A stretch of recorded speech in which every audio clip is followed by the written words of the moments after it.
जब सीबीएसई आपके एग्जाम में टफ क्वेश्चन देती है तो उनके साथ कुछ क्वेश्चन ऐसे भी देती है जो काफी आसान होते हैं। ये क्वेश्चन 2026 के सेट 2 में दिया गया था। इस क्वेश्चन को सॉल्व कैसे करेंगे? सबसे पहले देखो बच्चों, ये जो हमारे पास fx है, इसकी जो वैल्यू होगी वो होगी 1 upon e to the power x plus 1, और ये जो dx है यहां जाके इसको इंटीग्रेट करेगा। ठीक, अब हमको ये जो फंक्शन है, इस फंक्शन की वैल्यू निकालनी है fx।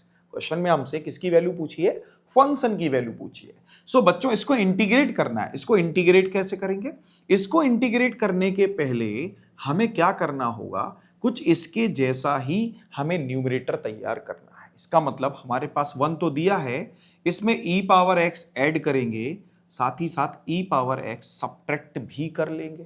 ठीक, इससे क्या होगा? इससे क्या होगा? देखो बच्चों, देखो, हम इसको सेपरेट करेंगे 1 plus E power x upon 1 plus E power x से, साथ ही साथ ई पावर एक्स को भी ई पावर एक्स यानी कि 1 प्लस ई पावर एक्स से सेपरेट डिवाइड कर देंगे, तो देखेंगे ये भाई कैंसिल आउट होके हमें 1 दे देगा। ठीक, और यहां अगर हम ऑब्जर्व करें तो यहां तो 1 dx माइनस, और साथ ही साथ यहां मिलेगा e power x 1 plus E power x dx। अब देखो, ये जो 1 प्लस ई पावर x है, इसका जो डेरिवेटिव होगा वो e पावर x होगा। तो क्यों ना मैं 1 प्लस ई पावर x को t कंसीडर कर लूं। Late 1 plus E power x equal t, तो इसका डेरिवेटिव क्या हो जाएगा? e power x dx equal dt। इसको मैं अपने क्वेश्चन यानी कि fx में पुट कर देता हूं। ठीक, fx में पुट कर देता हूं, तो ये तो हो जाएगा x, ये तो हो जाएगा x, fx equal x minus, ये बच्चों देखो, ये है हमारे पास t, तो ये हो गया dt अपॉन t। क्लियर? सो fx इक्वल ये हो जाएगा बच्चों हमारे पास x माइनस, अब ये क्या हो जाएगा? log t प्लस सी। fx की जो वैल्यू है यानी कि प्लस सी, अब मैं इसको लिख सकता हूं fx equal x minus log 1 plus E to the power x plus सी।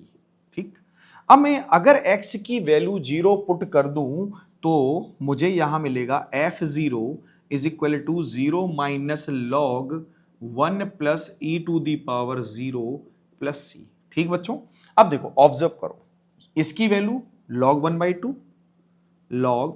1/2, ठीक, इज इक्वल टू, ये 0 हो गया, ये माइनस, ये लॉग क्या है? ये लॉग हो जाएगा 2 प्लस सी।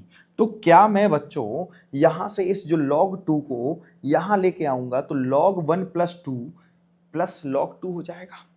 तो यहां से मुझे देखने को मिलेगा log 1/2 plus log 2 is equal to C. So C is equal to, इन दोनों का जो प्रोडक्ट होगा वो होगा log 1। सो सी की वैल्यू आ जाएगी 0। तो क्या मुझे यहां से देखो, c की वैल्यू जब 0 होगी तो fx equal x minus log 1 plus E power x देखने को मिलेगा।